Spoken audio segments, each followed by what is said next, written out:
Congress just rejected a bid to end our endless war in Afghanistan.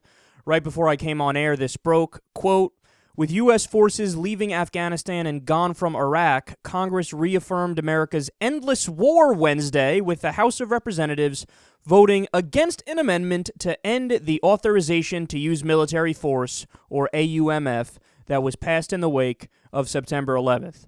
The provision offered by Representative Adam Schiff, a Democrat of California, would have given the authorization a sunset date of a year from the enactment of the National Defense Authorization Act of 2015, which Schiff was trying to amend.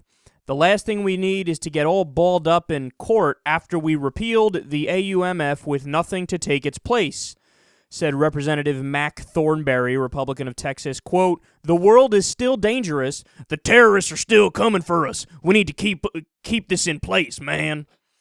All right, I added the man, but he did say we need to keep this in place, and the terrorists are still coming for us. Even the Democrats did a shitty job. Carl Levin said, quote, it's a very complex issue. No, it's not. I'll get to that in a second. He continues, if there's no AUMF, what do you do with guys like Khalid Sheikh Mohammed? If there is an AUMF, we have a right to keep people under the laws of war until that's over. So in other words, the argument he's making is, yeah, you know what, we're still going to vote in favor of the authorization to use military force, and the reason why we're doing that is because if we don't do that, then we're being even further war criminals and having Guantanamo Bay open and having all these innocent people there with no charges against them. Whoopsie-daisy. So they're covering their own ass. They're admitting, even the Democrats are admitting, yeah, we're covering our own ass here. Because if we get rid of AUMF, then there's not even a bullshit legal justification to have Gitmo open and to have all these people over there. I mean, think about how embarrassing this is, man. The recent poll that came out, when I say recent, I mean like 6 months ago, on the war in Afghanistan, found that 17% of the American people want us to be there. 17%. Did you know that's less popular than Vietnam was at its most unpopular point? It's less popular than Iraq at its most unpopular point. Nobody in the country wants to be there anymore. The only people left that are rah-rahing the war in Afghanistan are the defense contractors who are getting rich hand over fist over it. I mean, it's such a ridiculous notion that the war is like 15 years deep, and we're still having this discussion, and Congress is like, yeah, okay, just approve the use of military force again. Like, do you all realize how terrible you look, not just in the eyes of the American people, but in the eyes of the world and in the eyes of the history books? That's a really important part of this that nobody ever discusses. How is this going to be viewed 100 years from now? Now, 100 years from now, will the U.S. still be the world superpower? I don't know. I don't have a fucking crystal ball. I can't guess. I mean, all I could do, actually, is guess.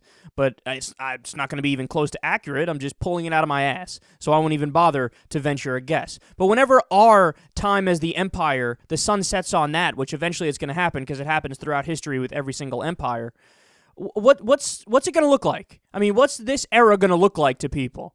You know, oh, you mean the era where the American people decided that they didn't give a fuck about any kind of laws, their own constitution, international law, the Geneva Conventions, the Nuremberg Tribunal. They approved military force further when only 17% of their population wanted to stay in Afghanistan. Like, what's it going to look like in the history books? It's going to look like a fucking joke is what it's going to look like. It's going to look like a fucking joke. Do you hear me? Am I coming through clear? Should I say it a little louder? Should I say it a little stronger? I mean, how can we even have the Democrats, Carl Levin, who oftentimes does a good job on some issues? He's like, yeah, I mean, what are we going to do with all these people at Guantanamo? Here's what you do. If you have evidence against them, you give them a fucking day in court and you present the evidence. See, that's the thing I never understood about this conversation, is that if you're so convinced that they're guilty, okay, then there must be evidence that they're guilty. And then you just present it to a judge, and they go, oh, okay, you got it. This guy gets life in prison. Boom. Done. Taken care of.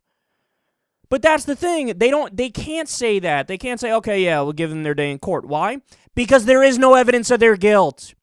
Do you know the story behind how most of the people at Guantanamo Bay got to Guantanamo Bay? It'll blow your fucking socks off.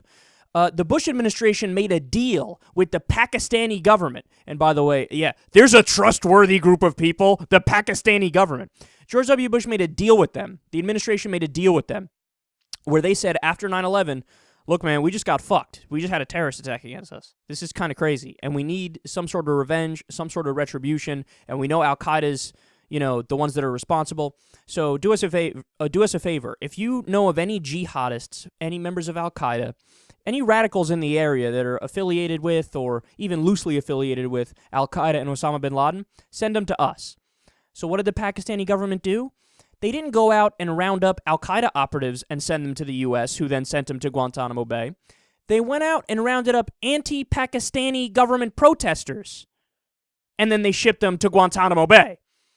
And Dick Cheney and George W. Bush went, well, I don't know, I guess I trust the Pakistani government. Now let's torture these guys and try to get more information and keep them locked up without a trial for fucking years. And then eventually these stories leak out because the press, thank goodness we, had a press. Mostly the print press was doing a good job back then. The mainstream media has always sucked balls. But there would be stories that would leak out every once in a while about some of the people who were behind bars at Guantanamo, and everybody would be like, whoa, whoa, whoa. That person's not Al-Qaeda. That person's not guilty of anything. So we tortured these people, so we're keeping them locked up without a trial, and there's no evidence of their guilt, and they're not guilty? Do yourself a favor. Type this into Google right now as you're listening to the show. Murat Kurnaz. M-U-R-A-T space K-U-R-N-A-Z, I believe is how you spell it. Murat Kurnaz. Type that in. Read the story of Murat Kurnaz. You know who that is?